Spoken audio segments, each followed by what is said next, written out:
Hello there. I'd like to introduce you to my friend. This is my sheep's heart that was very nicely and humanely ripped from a sheep. So Kirsten's going to introduce you to its various parts. Where did it go? Okay, this is the right atrium, and then the right ventricle, and the left atrium, and the left ventricle. As you see right here, this is the coronary artery, which supplies nutrients to the heart itself so that it can actually function. Because without nutrients, it'd be kind of awkward. It wouldn't be able to beat and stuff like that. It's kind of important. A little bit. And then up here you have the pulmonary artery, which goes to the right ventricle.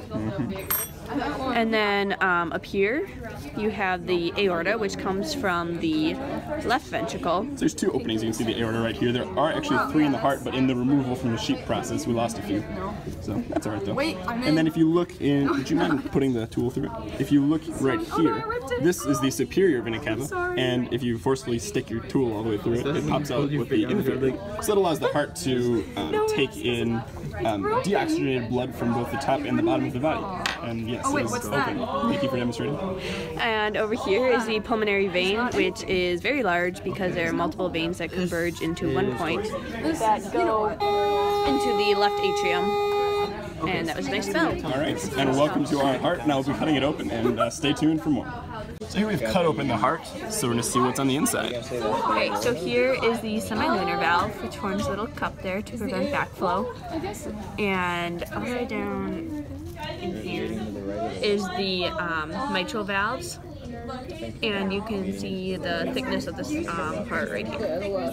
So this is a lot thicker than the atrium because it has to actually expand and contract with a lot of force, whereas the atrium is just the spot that holds the blood before it flows into the ventricle. So now we're going to move on and cut open some more parts. So here we've used pipe cleaners to kind of illustrate where the various intakes and outtakes of the heart. So here is the superior vena cava, and it goes through to the ventricle through the tricuspid valve. And that can open or close. It's allowed. The blood is allowed to flow during diastole when the heart's relaxed. When the heart begins to contract, which is systole, the pressure increases until the tricuspid valve is closed and doesn't allow blood to flow anymore. Back here is the inferior vena cava, which comes through here. Here is the chordate tendineae, which attaches to the papillary muscles of the heart to keep it pumping.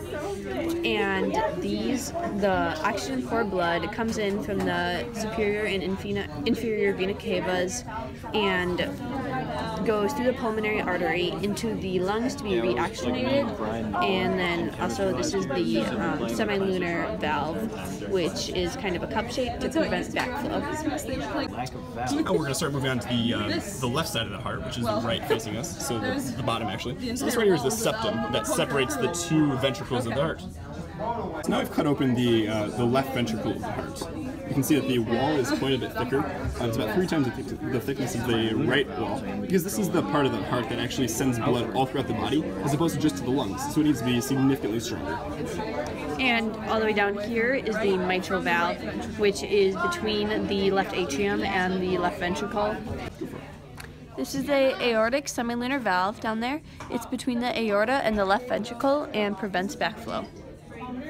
So here you have oxygen-rich blood returning from the lungs through the pulmonary veins, and it goes into the left ventricle, and then it goes out through the aorta into the rest of the body. Pipe cleaners to illustrate a effect called total anomalous pulmonary venous connection, also known as TEPVC. So in TEPVC, the pulmonary veins do not go where they should, which is to the left ventricle, which means oxygen-rich blood is instead going into the right atrium, and then blood from the right atrium goes through the left ventricle, which is not shown here, and then eventually through the aorta, which means that oxygen-poor blood is mixed with oxygen-rich blood in the body, so the baby's body is not getting enough oxygen-rich blood. So this causes the babies to turn blue visually, and the term blue baby is actually a medical term. So what that does is it actually limits, as Kristen said, the blood flow throughout the body.